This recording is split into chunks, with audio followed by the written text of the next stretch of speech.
পশ্চিমবাংলায় এনআরসি করা উচিত এবং এনআরসি করলে আসামে যেমন 19 লক্ষ মুসলিমদের তাড়ানোর নাম করে এনআরসি হয়েছিল, 19 লক্ষর মধ্যে 14 লক্ষ হিন্দু বাঙালি, এখানে এনআরসি হলে এখানেও ওই সংখ্যাটা 5 কোটিতে ঠেকবে।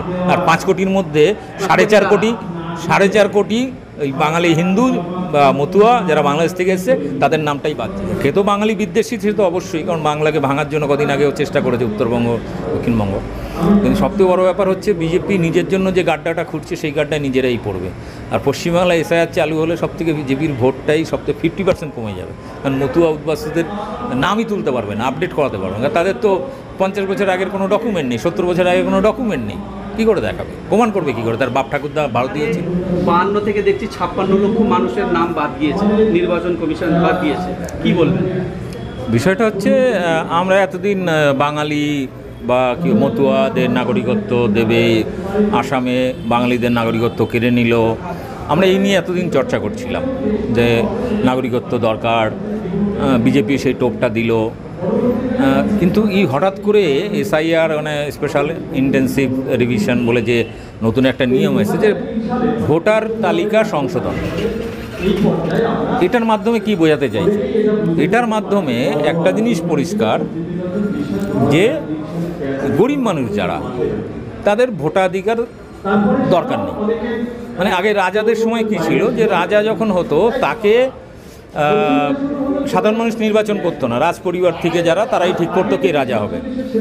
মানে এরা ব্রিটিশ আমলেও যখন ভোটাধিকার চালু হলো 2% লোক ভোট দিতে পারত, মানে ধনী উচ্চবর্ণের যারা, তারা। সাধারণ মানুষের ভোটাধিকার ছিল না। ভারতের সংবিধান চালু হওয়াতে তারপরে সার্বজনীন ভোটাধিকার চালু হয়েছে 52 থেকে। বিজেপি কি করতে চাইছে? সেই পুরনো রাজতন্ত্রের মতো ফেরাতে চাইছে যেখানে সাধারণ গরিব মানুষের ভোটাধিকারের প্রয়োজন নেই, তাদের মতামতের কোনো প্রয়োজন নেই। ওরা চাইছে সেই পুরনো দিনের রাজতন্ত্রে ফিরিয়ে নিয়ে যেতে। ফলে এই জায়গাতে করে কখনো আদিবাসীদের উপর, দলিতদের উপর, কখনো মতুয়াদের উপর, কখনো প্রান্তিক আমাদের বাঙালিদের উপর বিভিন্নভাবে তারা চেষ্টা করছে। অর্থাৎ প্রথমে শুরু করলো মুসলিম জুজু দেখিয়ে হিন্দুদের তোল্লায় দিল, কিন্তু মুসলিমদের তো ক্ষতি ততটা করতে পারেনি, কারণ মুসলিমরা তো আর বাংলাদেশ থেকে আসেনি, তারা তো এখানকার, বরং বাংলাদেশ থেকে হিন্দুরা এসেছিল। ফলে এখানকার হিন্দুদের ভোট পাওয়ার জন্য তারা মুসলিমদের নামটা ব্যবহার করলো। এবার লাস্টে কি হলো, ধীরে ধীরে এই এখতিয়ারটা বাড়তে বাড়তে এখন চলে এসছে বিহারে। কারণ বিহারের মানুষ বাংলার থেকে পড়াশোনায় কম, তারা সেখানে রোজগারের বিভিন্ন ধরনের রোজগারের মাধ্যম সেগুলো কম, তারা বিভিন্ন রাজ্যে ছড়িয়ে ছিটিয়ে সেখানে মুটে মজদুরি করে। আমাদের পশ্চিমবাংলাতেই প্রায় 1.5 কোটির কাছাকাছি প্রায় বিহারি রয়েছে। তো এখন এই মানুষগুলোর ভোটাধিকারের প্রয়োজন বিজেপির নেই। বিজেপি চাইছে সেই পুরনো রাজতন্ত্রে ফিরিয়ে নিয়ে যেতে, যেখানে উচ্চবর্ণের বা তার পরিবারের লোকেরাই ঠিক করবে কে রাজা হবে। ফলে সাধারণ মানুষের ভোটাধিকার যেমন আগে ছিল না, এরা ধীরে ধীরে চাইছে সেই ভোটাধিকারগুলোকে নষ্ট করতে। প্রথম বাঙালিকে দিয়ে শুরু করেছে, এখন বিহারি, তারপরে আস্তে আস্তে অন্য স্টেটগুলোতে এটা করবে। এটা বিজেপির একটা দীর্ঘকালীন পরিকল্পনা, মানে ওরা চাইছে সেই রাজতন্ত্রে ফেরত নিয়ে যেতে। ফলে এখানে হিন্দু, মুসলিম, অমুক তমুক এগুলো হচ্ছে সাময়িক মানুষকে বিভ্রান্ত করার জন্য এক একটা করে ইস্যু। হিন্দু মুসলিম, তারপরে এখন ভাষা, বাংলা ভার্সেস হিন্দি ভাষা, বিহারি মানে সাথে মারাঠিদের একটা ঝামেলা লাগিয়ে দেওয়া। এটা নিত্য নতুন এই সংঘর্ষের বিষয়টাকে সামনে নিয়ে আসছে, যাতে মানুষ বিজেপির এই পরিকল্পনাটাকে ধরতে না পারে। এই জন্য ধর্মের নামে, ভাষার নামে এই বিদ্বেষটা নতুন করে আবার তৈরি হচ্ছে। আচ্ছা, বিহারে যে এই যে নামগুলো বাদ দিয়েছে, অ্যাকচুয়ালি এগুলো ডিভোটার করার উদ্দেশ্য কি? না, এদেরকে দাস শ্রমিক বানাতে চাইছে, যাতে এরা বংশ পরস্পরায় ভোটাধিকার থাকবে না। ধনীদের বা আদানি আম্বানির মতো কোম্পানির মুটে মজদুর হিসাবে, দাস শ্রমিক হিসাবে কাজ করবে। এই সমস্ত কমিউনিটির মানুষকেই করবে এরা, সমস্ত ভাষার মানুষকে করবে, সমস্ত ধর্মের মানুষকে এরা এই দাস শ্রমিক করবে। ভারতবর্ষে রাজত্ব করবে গুজরাটি, মারোয়ারি, এই বেনুয়া, বড় বড় ধনী যারা শিল্পপতি, তারাই। একটা খবর পাওয়া যাচ্ছে যে বেছে বেছে বিরোধী দল যারা আছে তাদেরকে ভোটার লিস্ট থেকে নাম বাদ দিয়েছে, এটা কি? হ্যাঁ, প্রথম দিকে লোক দেখানোর জন্য ওটা বিজেপি করে, কিন্তু দিনের শেষে দেখা যাবে যারা বিজেপিকে ভোট দিয়েছে তাদেরই বাড়িতে বুলডোজার পড়বে, যেটা আমরা আসামে দেখেছি, যেটা আমরা দিল্লিতে দেখছি, বা যেটা আমরা ইউপিতে দেখছি, মহারাষ্ট্রে দেখছি। এগুলো কিন্তু অলরেডি শুরু হয়ে গেছে। যারা ভোট দিয়ে বিজেপিকে দিল্লিতে নিয়ে এলো, একদম জলজ্যান্ত উদাহরণ, সেই হিন্দু কলোনি, বাঙালি কলোনি, সেখানে হিন্দু বলতে শুধু বাঙালি হিন্দু নয়, সেখানে বিভিন্ন রাজ্যের হিন্দুরা সেখানে বসবাস করে, কাজকর্ম করে, তাদের বস্তি ঘরবাড়ি বুলডোজার চালাচ্ছে। অর্থাৎ বিজেপি প্রথমে মুসলিমদের দেখিয়ে হিন্দুদের ভোট করায়, ক্ষমতায় চলে আসার পর তখন মুসলিমদের সাথে হিন্দুদেরও ঘরে বুলডোজার চালায়। এই পলিসিটি চালাচ্ছে সে আসাম থেকে আজকে দিল্লি পর্যন্ত। বাংলায় আগস্ট থেকে চালু হবে বলছে, কি বলবেন? শোনো, বাংলার মাটিটা বিপ্লবীদের মাটি, তো ফলে বাংলায় যদি ওরকম কিছু চালু হয়, আমি চাইছি ভোটের আগে এটা খুব কড়া হাতে চালু হোক। চালু হলে প্রথমত যে সমস্ত মতুয়া উদ্বাস্তু, আমরা এটা বিরোধিতা করছি, কিন্তু মাঝে মাঝে রাগের বশে বলে ফেলি যে বাংলায় যদি এসআইআর চালু হয়, বিজেপির ভোট, যে মতুয়া ভোট, সেটা কিন্তু প্রায় 50% কমে যাবে। কারণ বিজেপির মতুয়া ভোট হচ্ছে প্রায় 20%-এর ওপরে, সেটা 20%-এর ওপরে মতুয়া ভোট, যারা বেসিক্যালি বিজেপিকে ওই নাগরিকত্ব টোপ খেয়ে বিজেপিকে ভোট দিয়েছিল।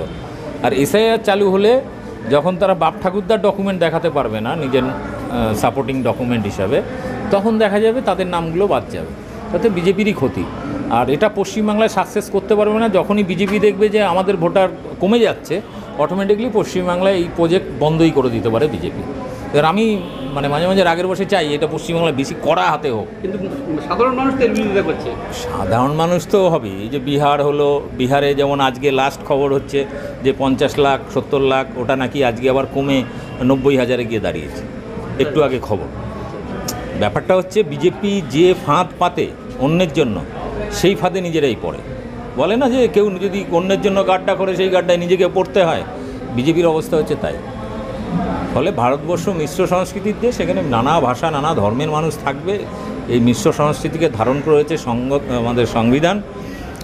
সেই সংবিধানকেই বিজেপি আরএসএস মানে না, ভারতের জাতীয় পতাকাকে মানে না।